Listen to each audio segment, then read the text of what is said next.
सच्ची कहानी है, अच्छी कहानी है, सच्ची कहानी, अच्छी कहानी है और सबक आमूज़ कहानी है। और ये कहानी सिर्फ आप लोग के लिए, मेरे लिए भी है। नहीं, मैंने कल पढ़ी तो मुझे समझ आई, तो फिर मैं आप समझा रहा हूँ ना, मतलब मैं भी इसको प्रैक्टिस करूँगा। ये एक बंदा था मियामोटो मुसाशी, उसकी किताब थी। अब हुआ क्या, 500 साल पुरानी कहानी है।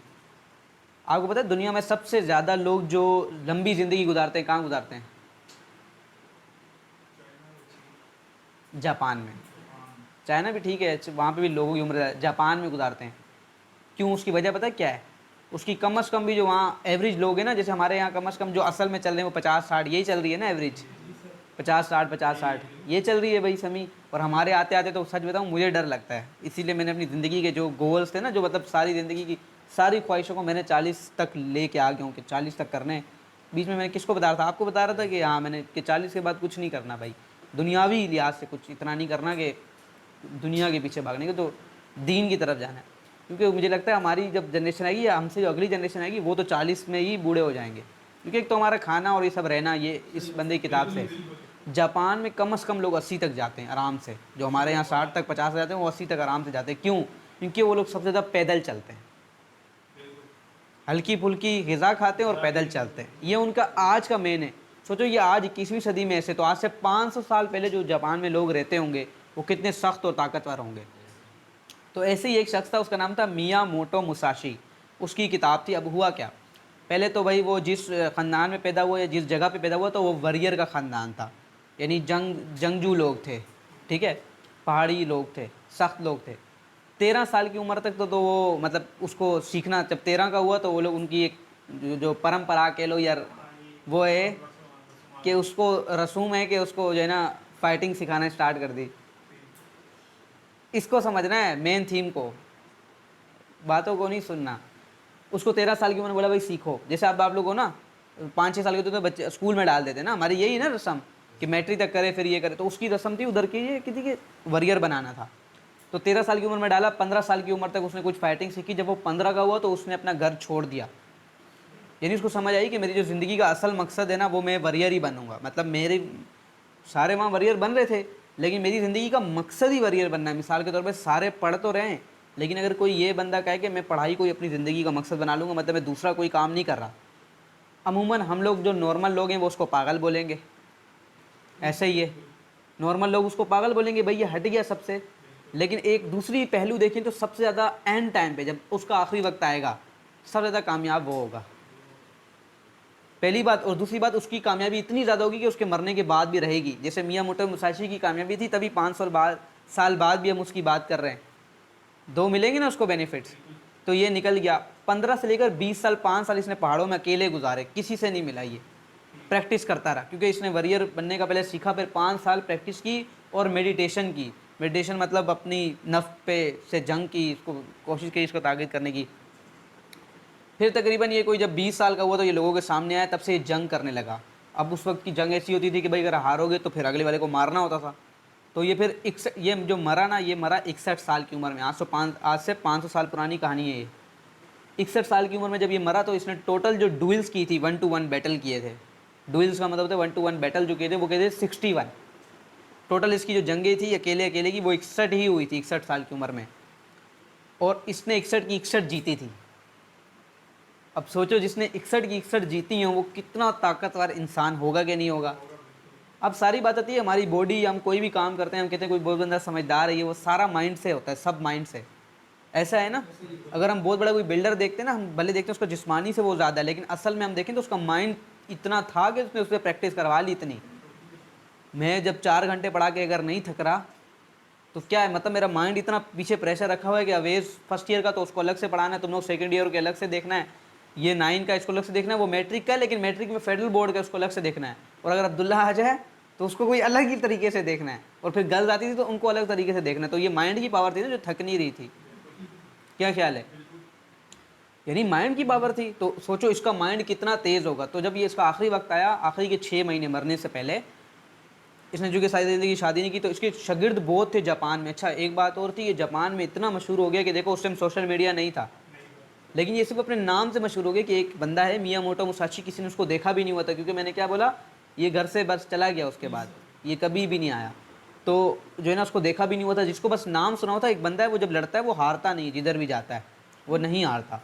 तो ये बहुत मशहूर, लेकिन इसका एक बहुत अच्छा शागिर्द था। अब पता नहीं तुम लोगों में से जैसे कोई एक होगा अभी जो इस टाइम अच्छा है। मेरे ख्याल में मैं अगर बोलूँ तो वो अमीर अली होगा। अगर मैं मियाँ मोटा मुसाशी अपने आप को बनाऊँ ना तो वो अमीर अली होगा। अच्छा जो शागिर्द था, जो सीखना चाहता, सच में सीखना चाहता था। उसने उसे कहा कि आपका जो विजडम है ना सारी ज़िंदगी का, कि भाई आपने, बड़ी बात है ना इतनी, अब हम हमारी उम्र में क्या कोई घर से छोड़ सकता है? मैं तो 22 का हो गया, चलो मैं नहीं छोड़ सकता, तुम लोग तो 15 में छोड़ सकते हो क्या? नहीं। तो सोचो उसका विजडम ज़्यादा होगा, तो उसने बोला मुझे आपका विजडम चाहिए। उसने कहा ठीक है। वो मरने से पहले ना एक गार में चला गया, 6 महीने उस गार में रहा, गार में। उस अब उन 6 महीनों में भी वो किसी से नहीं, सामने भी नहीं आया। 6 महीने बाद जब आया मरने से पहले, उसने एक किताब दी अपने, उसको क्या नाम है, स्टूडेंट को, जो सबसे अच्छा था। उस किताब का नाम था डोकोडो। जापान में थी तो उसका नाम था डोकोडो। तो अब उसका जो इंग्लिश वर्जन हुआ है ना, इंग्लिश में अब ट्रांसलेट हुई है, अब बिक रही है, उर्दू बता रहा हूँ मैं, जो मैंने कल उसकी सारे पॉइंट्स पढ़े सारे। तो उसका नाम है डोकोडो, का मतलब है the art of walking alone, यानी तन्हा चलने का तरीका। अब एक सवाल है, उसने उसमें 21 प्रिंसिपल लिखे। उसने कहा मेरी ज़िंदगी के तमाम 21 प्रिंसिपल यही हैं जो मैंने अभी आप लोग को लिखवा दिए। अब मैं इनको बयान करूँगा 21 प्रिंसिपल क्या हैं। अब सवाल ये, यहाँ पे आप लोग का एक सवाल खड़ा था, सर इसने तो बहुत गलत किया, ये अकेले चल गया, इसने सब कुछ छोड़ दिया, ये वो गलत किया ना देखा जाए तो।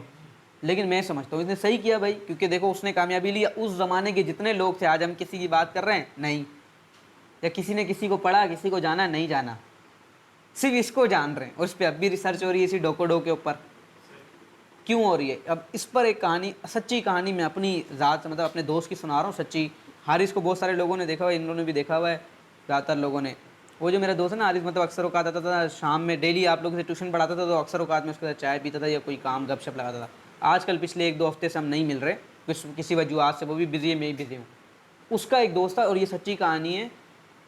फिर मैं बता रहा हूँ क्यों अकेले चलना चाहिए। अभी आप लोगों को समझ आ जाएगी क्यों चलना है अकेले। ये अब प्रैक्टिकल बात कर रहा हूँ। क्यों भाई सैफुल्ला इसलिए पढ़े कि अमीर अली भले नहीं पढ़ा, मुझे मसला नहीं है, मैं पढ़ूंगा सर। और क्यों अमीर अली इसलिए पढ़े कि भाई सैफुल्ला नहीं पढ़ा या अब्दुल्ला नहीं आ रहा तो मैं पढ़ूंगा। और क्यों ये हबीबुल्ला ये इसलिए पढ़े कि भाई सैफुल्ला भले वीक है, मैं वीक नहीं हो सकता। क्यों ऐसा क्यों होगा? आप ऐसे क्यों सोचोगे, इसलिए बता रहा हूँ। अब जो हमारे ना अरसल कामरा का पता है किसी को? कामरा इस्लामाबाद में, जो ये, हाँ कामरा में, ठीक है ना। तो सारे ये जो मिज़ाइल वगैरह बनते हैं ना, सब वहाँ बनते हैं।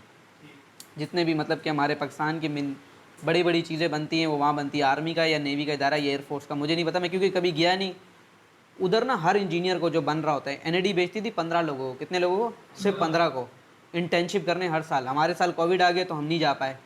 टॉप के 15 लोगों को भेजती थी, मैं नहीं जा पाया, इंटर्नशिप नहीं हो पाई मेरी। पहली बात है, वैसे मैं टॉप के 15 में था नहीं, लेकिन फिर भी कुछ लोग सोर्स से भी चले जाते तो हमें उम्मीद थी हम चले जाएंगे, लेकिन नहीं हुआ। लेकिन जो हारिस पढ़ता है इधर पीएफ कीट में, ये एयरफोर्स वालों की है ना। हाँ, तो वो भी कामरा भी मतलब फिर एयरफोर्स वालों का ही। ये लोग ना सारे बच्चों को भेजते हैं। तो हारिस लोगों की सब जाते। तो मेरे साल मैं तो नहीं गया, लेकिन हारिस वालों को भेजा। हारिस जब कामरा गया तो जब ये वापस आया तो मैंने इससे पूरी पूछी, क्योंकि मैं इंजीनियर तो बन ही रहा था भाई, सही है। ये रोबोटिक्स इंजीनियर बन रहा था, उस टाइम मैं मेटलर्जिकल इंजीनियर बन रहा था। तो मैंने आपको देखा, आप लोगों ने देखा हुआ वर्षों में जितने भी लोग मैंने अपने इर्द गिर्द रखे हैं, सब लोग किसी न किसी चीज़ में काबिल हैं, तो मैंने उनको अपने इर्द गिर्द रखा है। ये मैं अक्सर बात बोलता भी हूँ, भाई काबिल के बैठोगे तो काबिल बनोगे। तो जब मैं उससे मिलने गया, मजाक मजाक में मैंने उससे पूछा, हाँ भाई उधर का क्या कहानियाँ सुना। उसने पूरा पहले सुनाया सब कुछ। फिर मैंने कहा कोई मज़ाहिया वाक़यात है तो भाई दोस्तों में ये भी पूछता है। मैंने कहा वो सुनाओ। तो उसने एक वाक़या सुनाया। उसने बोले यार मैं हैरान हूँ कि हमारे वहाँ ना एक लड़का था। बहुत से उसने वाक़यात सुनाया, एक वाक़या उसने कहा एक लड़का था, और वो लड़का इतना इतना डरता था कि लाइट बंद करके सोते थे ना एक रूम में। उसने कहा हम 5-6 थे, तो वो लाइट नहीं बंद करने देता था, हालांकि रूम भी छोटा था।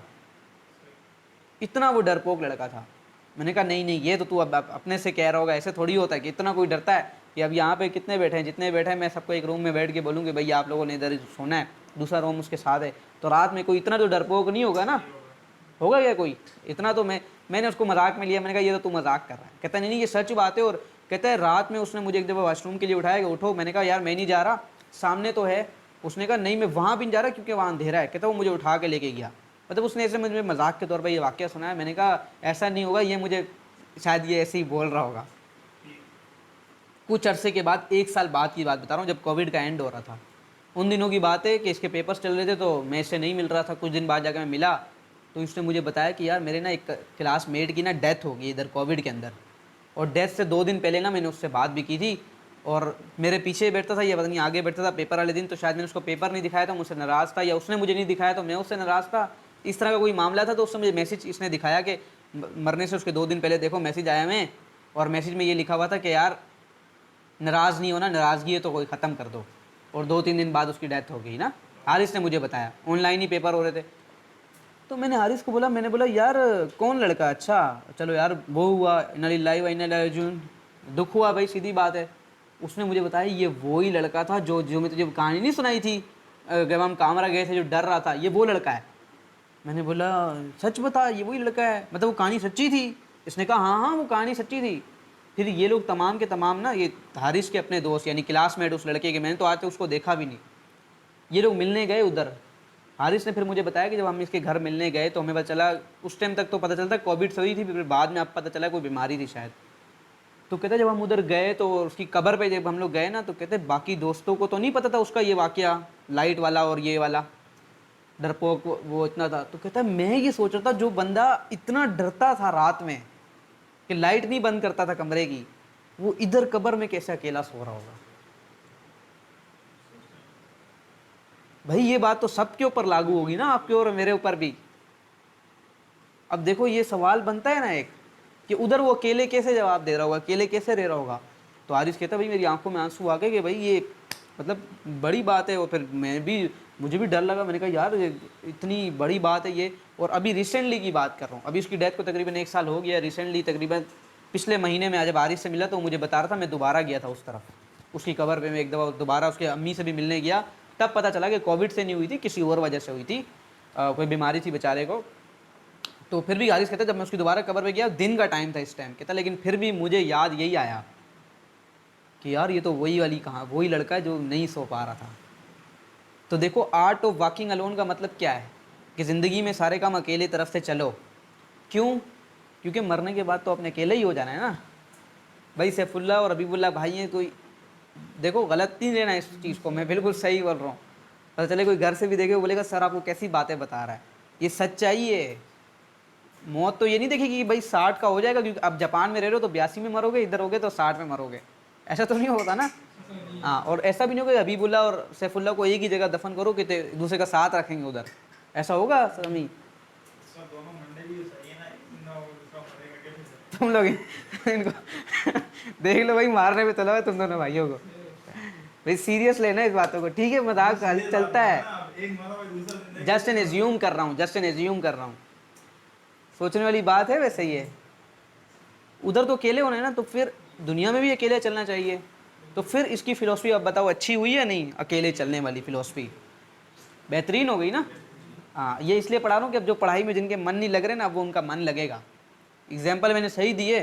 अब सोचो उस लड़की की डिग्री गई, जवानी गई, सारे अरमान गए, सब कुछ गए। फिर उसकी अम्मी की बता रहा था, जिन दिनों ये जब दूसरी दफ़ा गए ना उधर, तब उनके वहाँ पे भी जिन दिनों जब ये दूसरी दफ़ा हारिस गया है, तब उसकी उसी लड़की की कोई दादी की डेथ हुई थी। तो उसकी दादी को दफनाने गया, हारिस गया तो उसने देखा कि उसका जो बाप था ना लड़के का, वो अपने बेटे की कब्र पे भी गया। तो फिर हारिस कहता हमने फिर कब्र पहचानी उसकी, क्योंकि हम काफ़ी अरसे बाद गए तो हमें नहीं पता थी।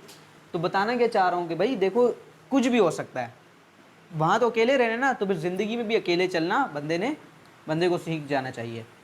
अभी इसका मैं अपनी एग्जाम्पल समझा रहा हूँ, जिससे आप सोच सकते हो भाई हम लोग 7-8 बच्चे हैं, हम लोग में से कभी किसी का दिल कर रहा होता ना नहीं पढ़ने का। तुमने कभी ये सोचा कि मेरा किसे दिल कर रहा होता कि हर किसी को पढ़ाने का? मेरा भी तो नहीं कर रहा होगा, लेकिन मैं क्यों पढ़ा रहा हूँ कि मुझे पता है मुझे तो अकेले ही चलना है। ये नहीं भी कर रहे होंगे तो मुझे तो पढ़ाना ही है। तो मैंने इसका मतलब क्या है, the art of walking alone पे कुछ ना कुछ तो काम किया होगा।